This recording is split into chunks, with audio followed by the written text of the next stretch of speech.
I suffered from bleeding gums for years before I found the treatment that worked. I explain more about that on our site.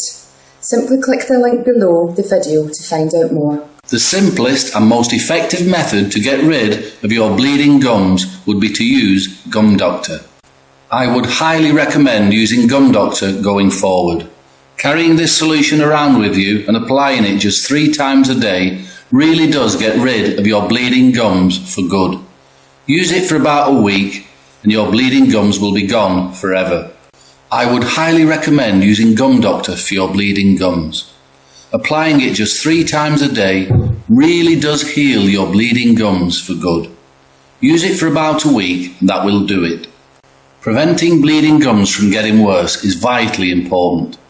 During the early stages of bleeding gums, harmful bacteria build up on the plaque in your mouth, causing your gums to turn inflamed and bleed, especially when brushing your teeth.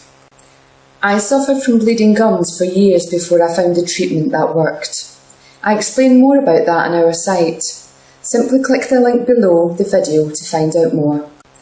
I suffered from bleeding gums for years before I found the treatment that worked. I explain more about that on our site. Simply click the link below the video.